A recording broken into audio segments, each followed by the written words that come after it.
This video was intended to be much longer, almost 10 hours long in fact. Due to unforeseen complications though, I'm instead going to upload it in a series of smaller parts. If you haven't seen part 1, I highly recommend you start there before continuing. Link in the description.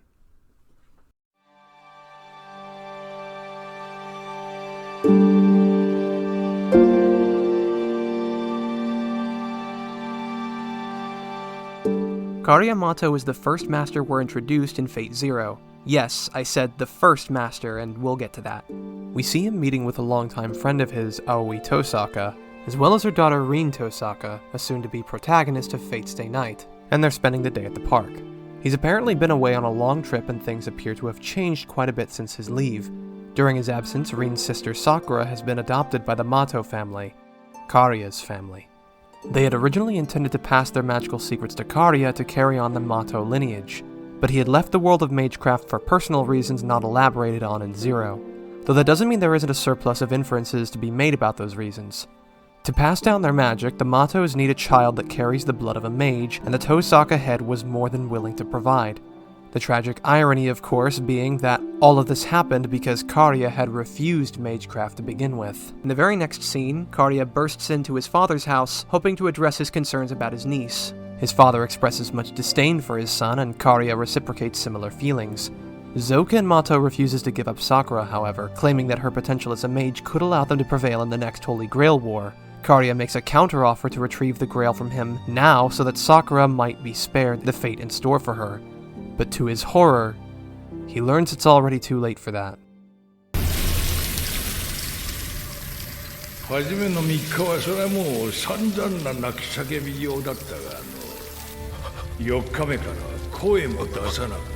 Zoken Matou is a unique way of transferring magic into another person. The usage of what are known as crest worms allows any number of hosts to receive the magical benefits. That is, assuming they survive the process. He has no regard for Sakura as a human being and sees her only as a tool to win the Holy Grail. To that end, he claims this education, as he calls it, is necessary, but if Karia can claim the Grail instead, he won't need to continue that education. Karia is now completely determined to retrieve the Grail to save Sakura, but without magical abilities of his own, he offers himself to undergo the same process to properly summon and control a servant. We have a very clear and sympathetic motivation for Karia Matou. He wants to save his nephew from the torment of the fate someone else has chosen for her, and seeing as he's partially responsible for Sakura's situation, he's willing even to sacrifice his own body in an incredibly painful and vile way in order to rescue her. He has great disdain for Archer's master Tokiomi Tosaka, who was the one that sold Sakura to the Matou family in the first place. And in his pursuit to make Tokiomi pay for what he's done, he makes things far worse for himself and those around him, all while his life and sanity slowly slip away, making for a tragic tale indeed. At first glance, Karia seems somewhat out of place, almost in the same way that Rider's master is. He has no notable connection to any of the other combatants except for Tokiomi, who's not the least bit concerned about Karia's actions and ignores him for most of the war until their single encounter near the end of Season 1. His goals are substantive enough to make him engaging, but there's almost not enough correlation to anyone else to create emotionally meaningful conflicts with the other masters. It can be hard for the audience to root for such a character's victory when there is so little anticipation built up with the conflict he's involved in. And the one conflict he has the closest relation to is so seldom focused on, it's almost disappointing. This does not make him bad by any means, but this is more so something I think is worth bringing up, rather than legitimate criticism. As mentioned with both Assassins and Zero's caster, there's nothing wrong with a character that's simplistic or one-note provided that they still serve a purpose to the story, and that remains the same with Karia. His role to the story is to further support Kirei's own development, a character that we will talk about in time. Through Karia's suffering, he catalyzes Kirei's change in character over the course of his story, acting as the source of interest and eventually obsession with him in order to emphasize Kirei's sadistic personality. And much like Caster, I'm saddened that I can't truly express how important Karia is before I can get to the character arcs in which he shines the most. Until then, you'll just have to take my word for it again and be patient. Or skip to Kirei's section, I don't know, I'm not the police of you. And kidding aside though, I do hope you'll watch the rest of this video without skipping, but I don't blame you. That timeline probably looks just as daunting for you as it did to me. Back on topic though, Karia serves a similar purpose to both assassin and caster, but he also has far more going on than either of them do, and yet so little of it gets any focus. Like I said though, this is more of a personal issue. I can't in good faith criticize him for lacking in appearances if there isn't anything wrong with what we have. But there is something wrong. Cut to his first fight in the war, Karia has Berserker enter the four-way encounter between Archer, Saber, Lancer, and Rider, and forces him to engage Archer. Although Archer instigated the fight, Karia was at least proud he could force Tokiomi's servant to retreat, at least until Berserker broke free of him and started fighting Saber. He's having trouble controlling his servant, and that struggle will only worsen his already terminal condition. From this alone, it's no wonder that he remains absent from any notable events for the next 4 episodes that span across the following 2 days, though I don't think this is as good enough a character excuse for him not to be active during that time. Of those 2 days, however, he is somewhat active on the night of the second. Aoi is horrified when she learns the news that not only is Karia a master, but that he is slowly dying due to the Matou magic. And despite his pleas that he will win and return everything to normal, Aoi feels that it will only result in both his and her husband's deaths. While it reinforces the inevitable fate that we already know is in store for Karia, it also builds some tension between Karia and Aoi. A shame it's tossed into the worst episode in the show, and you're likely to miss it when you skip this episode, but I digress. We at least see what Karia has been up to. After 5 episodes. 2 more days go by, and Karia still hasn't been up to much for the following episodes that encompass that time. That is, until the season finale when Castor makes his attack on the river. Yeah, that's right, we're calling back to it. Karia has Berserker engage Archer again, but this time so that he can confront Archer's master, Tokiomi. This is now the first time Karia is faced with the man who set him on this path to begin with. The man who sold Sakura away to an absolutely horrendous family that viewed her only as an asset. It's only natural that he question Tokiomi before they fight. What reason could drive a man, a father, to give away his own 6-year-old daughter? We can discuss his motives when relevant to his character analysis, but if it wasn't already obvious, Karia is far from satisfied with Tokiomi's completely unjust response. And in the end, it only reaffirms that he didn't care about Sakura the way that Karia did. He may have even known what the Matous would do to her, and he openly expresses delight in the thought that in the following Grail War, his daughters would fight each other to the death. Why would he disapprove of Zoken's methods when that much seems like a blessing to him? Understandably, Karia lashes out at Tokiomi, but it's little more than wasted effort. He's lit into flames and hurls himself over the railing, though by stroke of luck, Kirei Kotomine happens upon him and returns him to the Matou Manor for reasons we'll discuss later. He is again absent for another 2 days. A recurring pattern to be sure, but this time it seems excusable given that he was at the brink of death, even more so than he has been as of late.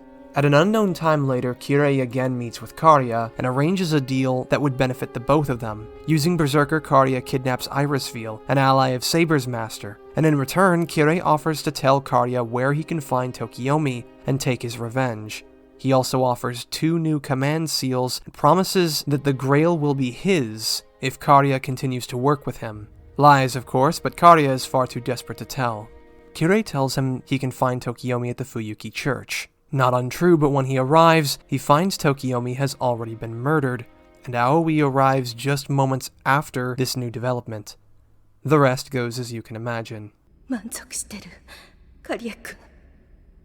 そいつのせいでその男さえいなければ誰も不幸にならずに済んだ幸せになれたはずふざけないでよあんたなんかに何がわかるっていうのよ誰かを好きになったことさえないくせに In a fit of rage, Karia again lashes out. Between the worms inside of him eating away at what little sanity he has left, he can hardly tell right from wrong, until the deed was already done. Having killed Aoi, except not really, except... yeah, really, this pretty much concludes Karia's story. He continues to work with Kirei until the worms consume him entirely. His journey can be more or less summed up as...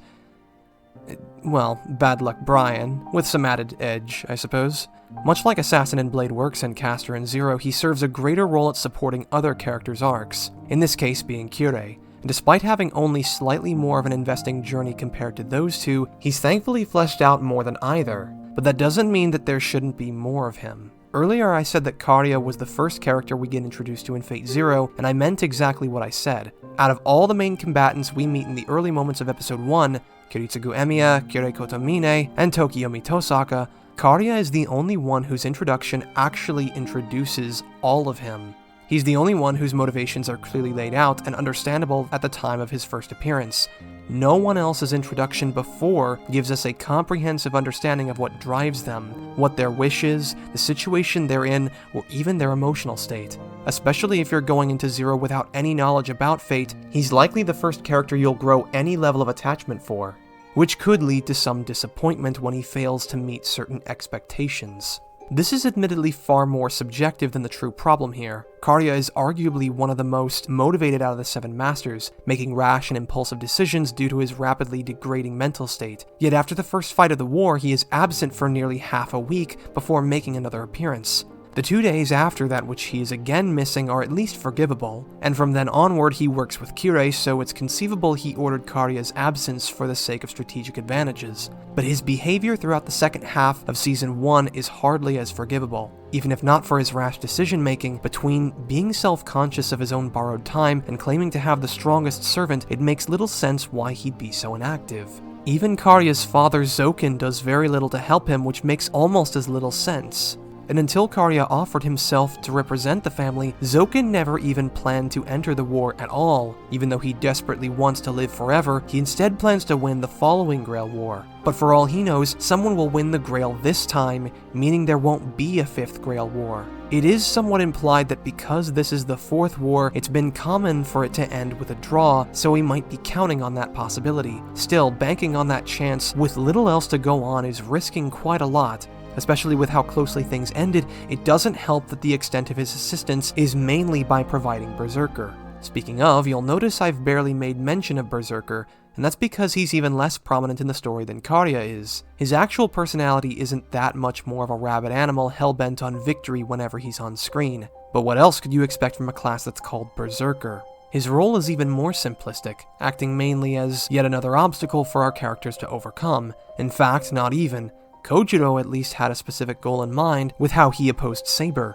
Berserker simply fights Archer 2 times, and while both are entertaining set pieces for what they are, that's also all they are. His encounters with Saber are slightly more significant, since it builds up to their final encounter, but this is again the extent of his purpose. And while it's an important one, Berserker's relevance to Saber's arc is hardly comparable to Karia's role in Kirei's, simply popping up once in a while to remind you that there is mystery to his character, that his obsession with Saber is in fact mysterious. But these encounters are so brief, you'd be forgiven if you forgot they even happened. Neither of the fights with Archer really mean anything beyond a minor rivalry, and calling it a rivalry is a bit generous if I'm being honest.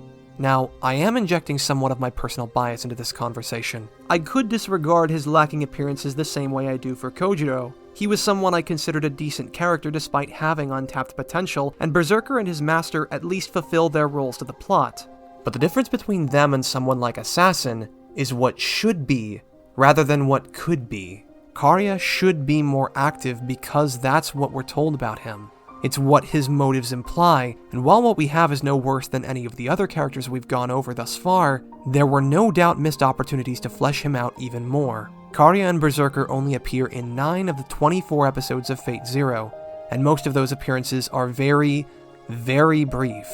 After episode 1, his next appearance isn't until episode 5, and he doesn't appear again until season 2. That's 8 episodes later. After Karia's fight in episode 15, he again disappears for 5 more episodes until the show remembers that he exists and promptly ends his story there. That's it. For a struggle as engaging as his, Karia gets criminally small amounts of screen time, which is disheartening because there is so much potential for his character. Now, I mentioned that episode 1 and 5 are his only appearances in season 1, but that's not entirely correct. He does make another brief appearance at the end of episode 10, like I mentioned, but it's also the worst episode in the entire show. That's not to say that it's poorly written, but it shouldn't have been written the way that it was. Episode 10 focuses around Rin Tosaka wandering around Fuyuki City in search of her friend who was one of the many children kidnapped by Castor. Like I said, it's not bad per se, but why are we shown any of it?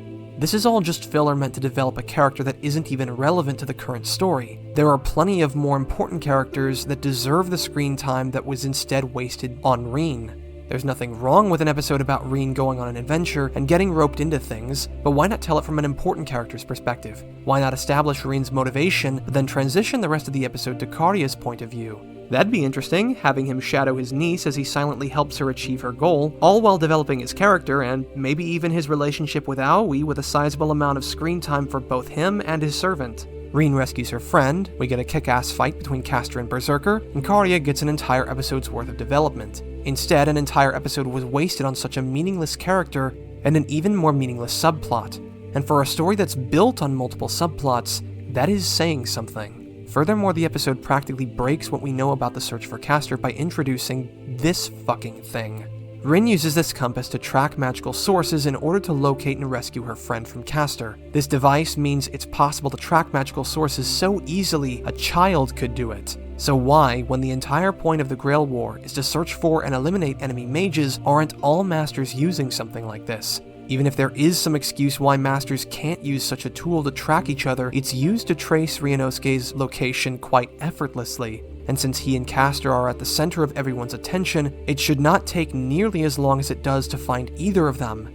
That, or it shouldn't have been so easy for Rin. And that's about it. Don't misunderstand, for as much as I criticize Karia, I am somewhat wishing for more that doesn't need to be there. But I'm sad that all we have is what is needed. I'm sad that a character who has so much more going on than the other characters we've talked about has even less focus than most. Karia is pragmatically written in much the same way that Assassin is.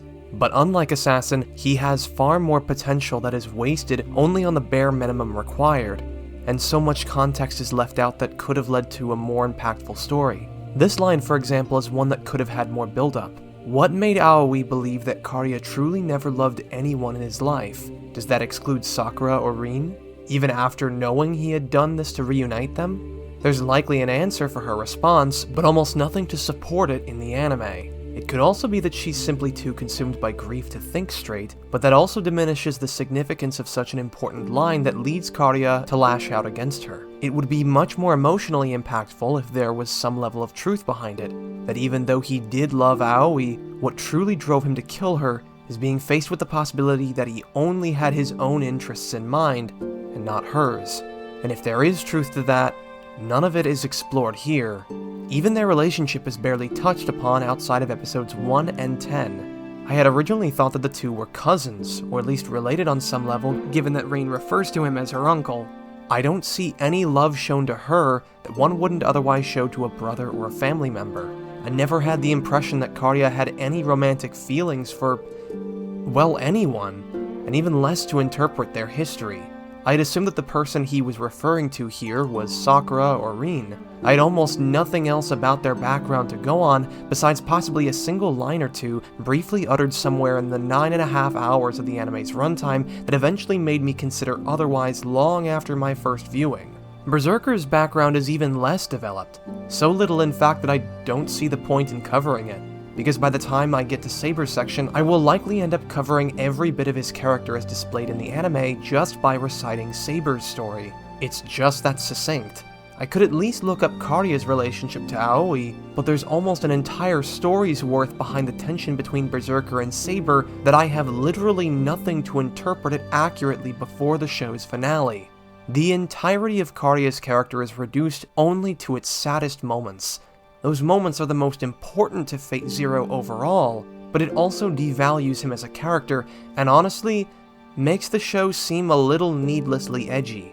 Take this scene for example. When Zoken heals Karia by giving him a special worm that he had saved for late in the war, he reveals that the worm was also the first to feed on Sakura, so Karia is again forced to suffer in disgust by being given assistance from a creature that violated his niece. But what are its benefits exactly? What narrative significance does this scene provide? If we had never been shown he had this worm, what would we lose that we didn't have already? And this much doesn't even impact Kirei because he's not even aware such a thing is inside him. The scene only exists to further the torture porn that is basically the entirety of his arc, and it hurts the overall story when you really look at what's being told. Karia's story is one of searching for hope, enduring pain, and ultimately finding tragedy. His physical state so accurately depicts the state of the narrative. Ironically, in his attempt to save one of his nieces, he finds himself on a path that would result in the breakdown and destruction of his other niece's family. But tragedy is also the extent of his story, and it's hard to be invested in any journey that only has its lows, but no highs. So maybe his lacking appearances is a good thing? I don't know. Perhaps this is my bias showing, wishing that I had more when what I have is still serviceable. Personally, it feels like there should have been more build-up, more focus. But Zero's not the only Berserker who suffers from this issue. Illiya Sviel von Einsbern doesn't receive a proper introduction until episode 3. She appears rather briefly in episode 1 when she passes by Shiro, ominously saying that he's going to die if he doesn't summon his servant. It's never explained why she says this. The only reason he joins the war is by being in the wrong place at the wrong time, and Illiya couldn't know he'd be a master otherwise. Maybe she's saying that she's going to kill him if he doesn't summon his servant, but that's not quite correct either. As you'll soon see, her behavior throughout the war seems to suggest otherwise. It doesn't matter because she mysteriously disappears before we can get any answers. We next see her in episode 3, where the entire story is dedicated to a fight between Archer, Saber, Rin, and Shiro versus Illiya and Berserker. The fight itself has a number of issues, most of which you can see here, so I'll try to keep from repeating myself too much to cut down on redundancy. For now, I just want to cover the characters. Rin concludes that Berserker's physical strength outclasses that of Saber's.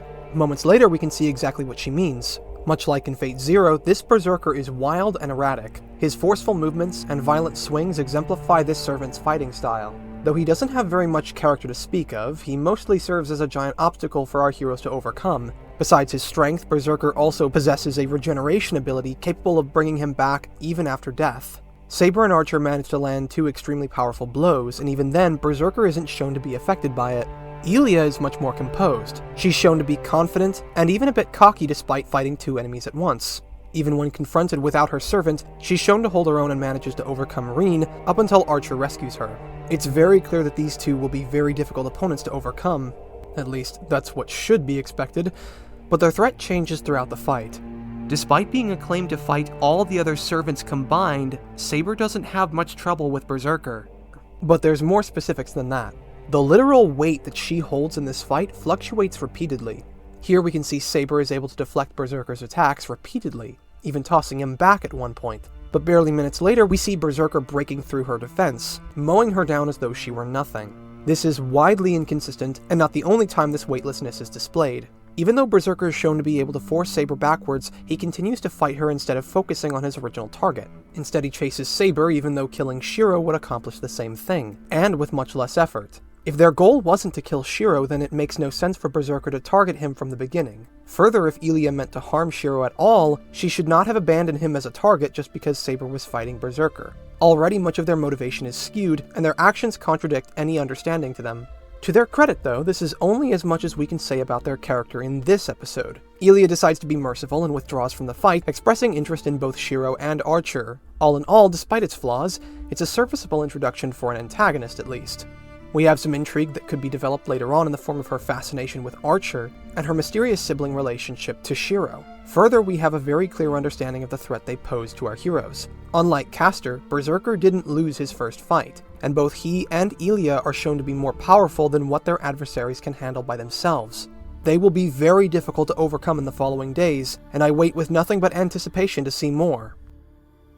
So why isn't there more? Karia might have only been in 9 episodes, but Illiya and Hercules are only in 5, and that's being generous, including her brief appearance in episode 1 and the beginning of episode 4. She's established to be an incredible threat, and one that our heroes will have trouble defeating, but then she's never seen again for more than 10 episodes later, and when she does reappear, it's moments before the show decides to kill her off. Not only that, but the episode makes an extremely rushed attempt to elaborate more on Illiya's backstory, squeezing as much flashbacks into the episode as possible from the events after Zero in a desperate attempt to earn sympathy points from the audience. This isn't a situation like Assassin where it doesn't matter how much screen time is given. Illiya is far more important to the narrative of this route than the writing gives her credit for. The primary moral conflict in Unlimited Blade Works is between Shiro and Archer. Their conflict starts at Ryudo Temple, where Archer allows Castor to escape to consume more souls. They don't have a means of defeating Berserker yet, so Archer believes that Castor will become stronger and simply fight him for them. On the other end of the conflict, Shiro disagrees, saying that he would never sacrifice anyone merely to achieve victory, meaning the entire conflict between these two is jump-started by the threat that Berserker poses. Without it, Archer has no reason to let Castor escape, and the moral conflict between them cannot continue as it does. But considering neither Illiya nor Berserker do anything for more than a week and a half, that threat is significantly undermined, which subsequently undermines the starting point, the primary conflict of the anime. The difference between Assassin and Illiya is that one accomplishes their purpose to the story, while the other does not. Further, Illiya doesn't even act on her motivations for the entirety of the 10 days that precede her fight with Rin and Shiro. She does literally nothing for 10 consecutive days, which would be fine if that were in line with her character. Assassin had an excuse that prevented him from being active in the war, but there's nothing preventing Illiya from tracking down her target. Her first encounter in episode 1 is not remotely implied to have been coincidental, and considering that she located him again the following night, this already shows that she knows how to find him. Not as though that needed to be proven. Shiro makes no effort to hide himself, and virtually all of the other masters know where to find him. He attends school regularly, actively ignores recommendations to stay at home, spends most of his time in the day outside, and was easily tracked down by Castor so she could kidnap him in episode 6, despite never having met him before. We have no reason to believe that Illiya couldn't do the same, or why she simply doesn't. And what little bit of screen time she does receive does not help elaborate that much about her character, mostly because the entirety of her character is spontaneously brought to the forefront in a rushed flashback sequence. So what is this flashback sequence? What does it tell us about her character? After the end of the last war, Illiya's father never returned and she felt a crippling loneliness, especially after being told that her father had betrayed them and murdered her mother. All lies to manipulate her for the preceding Grail War by those who cared nothing for her to begin with. Then after hearing that she has a brother, she decides to take revenge on him out of jealousy that this boy had the family that she never did. The setup is ideal for her character, but what I've just described transpired over the course of 2 minutes and 14 seconds of screen time. It is rushed, to say the very least. We're given nothing but the most surface-level summary of her background, and shoving all of this into such a short period of time makes the leaps between sad child to psycho lolly incredibly stark. It also reinforces how out of character it is for her not to do anything for 10 days in a row. She develops a much more dour worldview as she comes to the realization of her role in the Grail War. She is meant to become the Holy Grail, the culmination of thousands of other failed homunculi before her, artificially created and discarded for that purpose. She is nothing more than a tool. For as disheartening as this is, not only for the viewers but for Illiya herself, this only makes me question all the more why she's not more active. This seems like a heavy motivator for her, a desire to free her family, all homunculi that were birthed by them, from the shackles of the fate that came with such a cruel existence.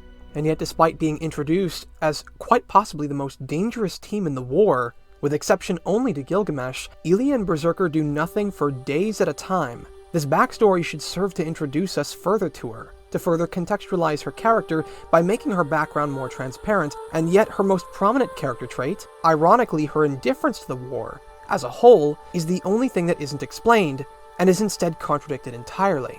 An undisclosed amount of time later, Berserker is summoned and Illiya attempts to gain control of him. It backfires and instead begins to hurt her. It's implied that any time that Berserker makes a significant action, it only causes Illiya pain. A scene later, Illiya is thrown out into the snowy forest and told to survive. If she does, she will be allowed to participate in the Grail War. I do have to ask what would have happened if she had died. Would that mean that the Grail War is cancelled? Can they just do that? Does she even have time to summon a replacement servant? I don't know. There's not enough time to explain. Illiya had left Berserker behind, frustrated that she still couldn't control him. All of this isn't shown to us, however. Instead, she spontaneously wakes up in the middle of the forest and recounts this information in an unnatural expository fashion, because again, there's not enough time. On her way back, she's attacked by wolves. Instead of using the magic we saw her use against Rin in episode 3, she runs. Why? I don't know.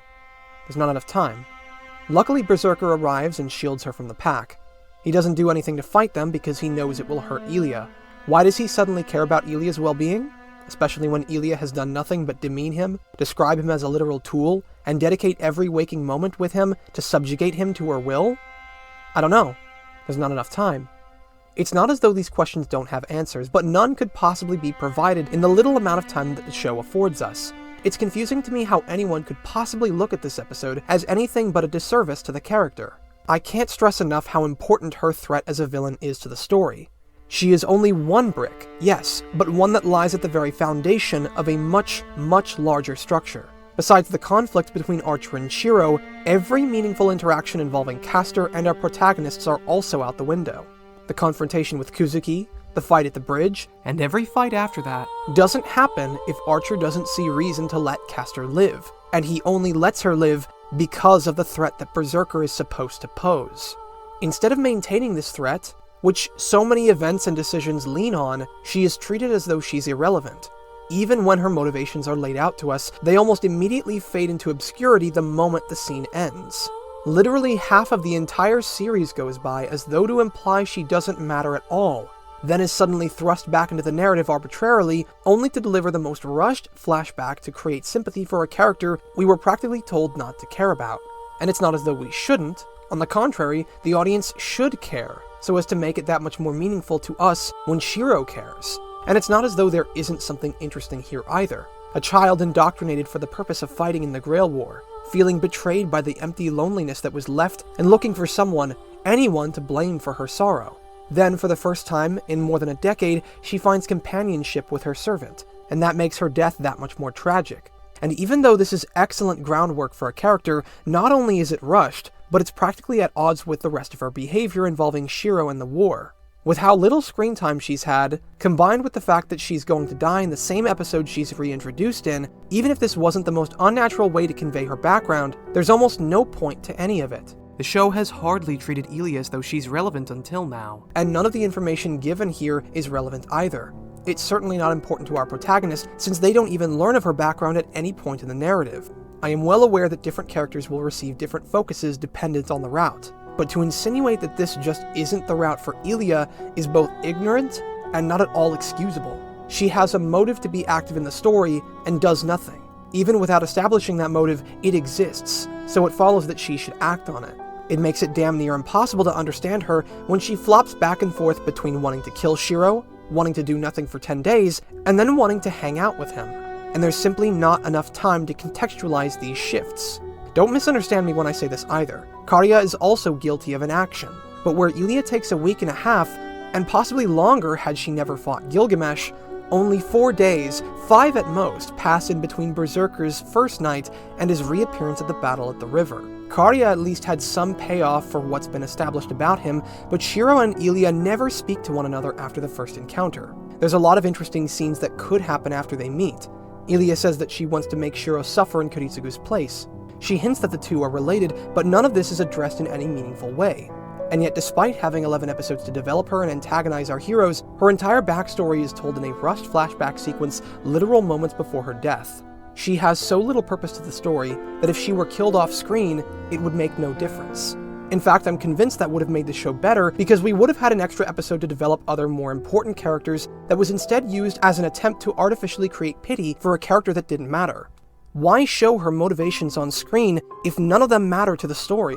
The flashback sequence we had received to artificially create pity for Illiya should have instead been dedicated to someone like Archer, but we will come back to that much later. And it truly pains me to say that because there's so much potential for this character that's never recognized. Both Illiya and Karia are at least alike in the sense that both could have benefited from being more active in their respective stories. It's just a shame that I feel more strongly about that for Illiya than I do for Karia. Now, ironically, there is one scene that benefits from Illiya's absence, and it's exactly when she dies.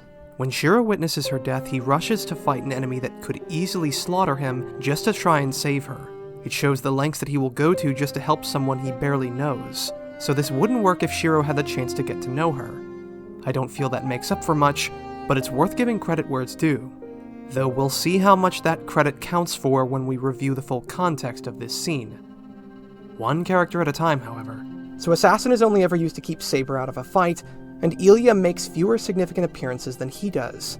And they're not the only characters that receive this kind of treatment. But before I move on to Lancer, I want to remind you that the spoilers for both of these shows will only increase from this point onward.